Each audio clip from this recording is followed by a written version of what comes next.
जवाहर नवोदय विद्यालय बातरण आनंद आपका हार्दिक स्वागत करता है। मैं एस.एम. प्रजापत, प्रस्नातक शिक्षक हिंदी।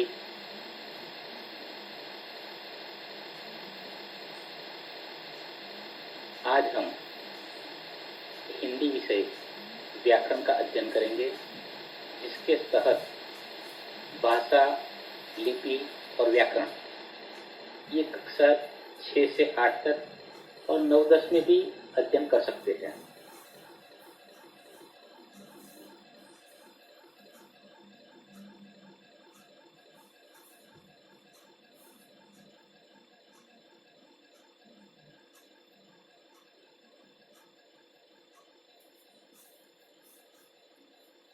भाषा, लिपि और व्याकरण। तो भाषा के बारे में हम अगर जानकारी हासिल करें तो भाषा मनुष्य, पशु, पक्षी, प्राणी सभी की अपनी अपनी भाषा होती है। आपने देखा होगा कि गली के मोहल्ले में एक कुत्ता अगर भौंकता है तो सारे आसपास के कुत्ते भौंकते हुए इकट्ठा हो जाएंगे। पशु पक्षी भी देखेंगे, किसी पक्षी की आवाज सुनते ही किसी मिलते जुलते पक्षी सारे इकट्ठे हो जाएंगे। यानी सबकी अपनी अपनी भाषा है, लेकिन उस भाषा को हम समझ नहीं पाते हैं। इसीलिए भाषा की परिभाषा इस तरह से होती है कि मनुष्य के मुख से निकली सार्थक ध्वनियां जो अपने विचार, भाव हम व्यक्त करते हैं और सामने वाला व्यक्ति समझ जाता है, उसे भाषा कहते हैं। जैसे भाषा शब्द भाष धातु से बना हुआ है, जिसका अर्थ है बोलना। मनुष्य जिन ध्वनियों को बोलकर अपनी बात कहता है उसे भाषा कहते हैं। अतः हम भाषा की परिभाषा इस प्रकार भी देख सकते हैं।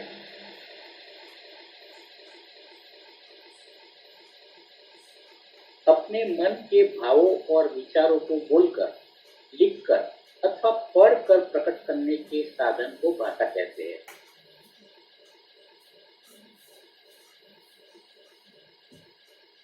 भाषा के दो रूप है, एक लिखित और मौखिक। मौखिक भाषा हम इसे कहते हैं कि भाषा का वह रूप जिसमें एक व्यक्ति बोलकर अपने विचारों को प्रकट करता है और दूसरा व्यक्ति सुनकर उसे समझता है, उसी को हम मौखिक भाषा कहते हैं। जैसे टेलीफोन, दूरदर्शन, भाषण, वार्तालाप, नाटक, रेडियो इत्यादि को हम मौखिक भाषा के रूप में ले सकते हैं। लिखित रूप में भाषा का वह रूप जिसमें एक व्यक्ति अपने विचार या मन के भावों को लिखकर प्रकट करता है और दूसरा व्यक्ति पढ़कर उसकी बात समझता है, उसे लिखित भाषा कहते हैं। कैसे पत्र, लेख, समाचार पत्र, कहानी, जीवनी इत्यादि।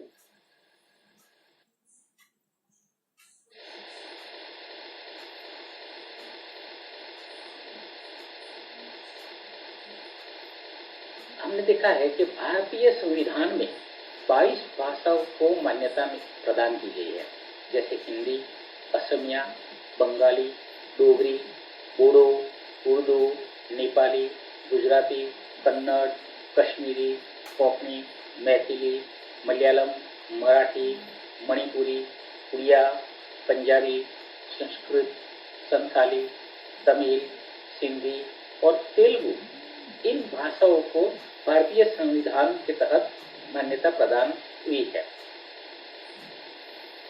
भारत की ये भाषाएं विभिन्न भागों में बोली जाती है। आप इस भारत के नक्शे में आप देख सकते हैं। हिंदी भाषा को 14 सितंबर 1949 को हिंदी भाषा संघ की राजभाषा के रूप में स्वीकार की गई और केंद्रीय सरकार के कामकाज के लिए अनिवार्य घोषित कर दी गई है।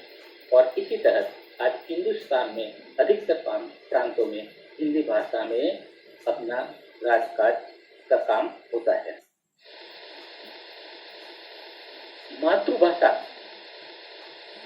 भाषा है जिसे बालक अपने परिवार में अपनाता है एवं सीखता है, वह मातृभाषा कहलाती है।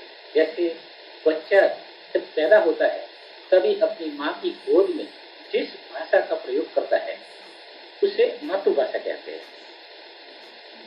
बोली भाषा का मौखिक रूप बोली कहलाता है। यह सीमित अथवा बहुत कम क्षेत्रों में बोली जाती है। इसमें साहित्य की रचना नहीं की जाती। मैथिली, राजस्थानी, बुंदेलखंडी आदि कई बोलियां हैं जिनका प्रयोग भारत के विभिन्न भागों में किया जाता है, लेकिन इसका लिखित रूप से कोई साहित्य उपलब्ध होता नहीं है। लिपि मुख से निकली ध्वनियों को हम लिखने की विधि या इसके लिए जो प्रयुक्त चिन्हों को हम लिपि कहते हैं। अब देखिए, हिंदी भाषा की लिपि है देवनागरी, संस्कृत भाषा की लिपि है देवनागरी, मराठी भाषा की लिपि है देवनागरी, नेपाली भाषा की लिपि है देवनागरी, अंग्रेजी, फ्रेंच, स्पेनिश या पोलिश और जर्मन भाषा की है रोमन, उर्दू, अरबी, फारसी भाषा की है लिपि फारसी और पंजाबी भाषा की लिपि है गुरुमुखी।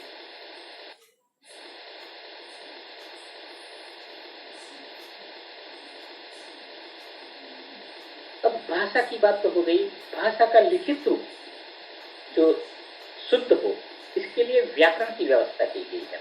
भाषा को शुद्ध रूप में लिखना, पढ़ना और बोलना सिखाने वाला शास्त्र उसे कहते हैं हम व्याकरण। व्याकरण में भाषा के वर्ण, शब्द, पद तथा वाक्य पर विचार किया जाता है। इस आधार पर इसके 4 अंग होते हैं। पहला है वर्ण विचार।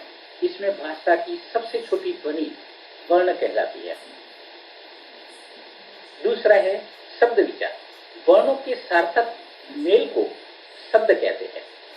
जैसे आपने वर्ण विचार में देखा कि भाषा की सबसे छोटी इकाई है ध्वनि, यानी वर्ण कहलाती है। जैसे क, ये वर्ण हुआ, लेकिन कमल ये क्या हुआ, शब्द। अब तीसरा है पद विचार। वाक्य में प्रयुक्त होने पर शब्द को ही पद कहते हैं। जैसे मैत्री दूध पीती है, गाय घास गाती है, गाय घास खाती है। हमने पहले देखा कि क वर्ण है, कमल शब्द है।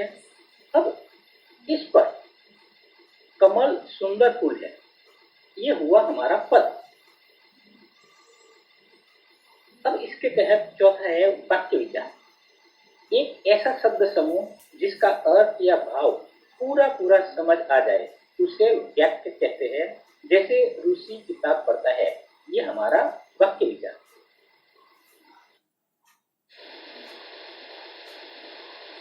वाक्य के भाग 2 हैं।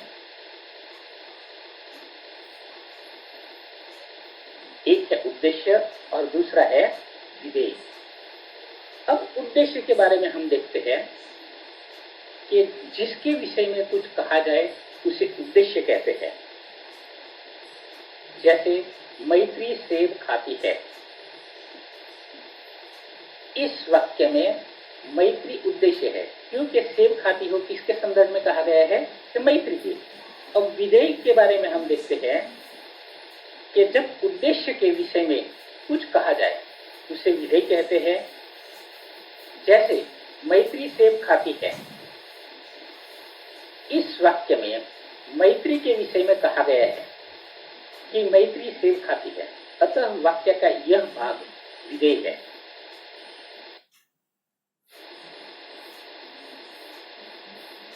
अब हम जो अध्ययन किया इसका मूल्यांकन प्रश्न के रूप में करते हैं। आप अपने गृह कार्य की कॉपी में इसका गृह कार्य कीजिए जो बताए गए अध्ययन के तहत। तो पहला प्रश्न है, हमें किसके द्वारा भाषा के शुद्ध रूप का ज्ञान होता है। दूसरा प्रश्न है, हम बातचीत किस माध्यम से करते हैं। तीसरा प्रश्न है, भाषा के कितने रूप होते की लिपि कौन सी है?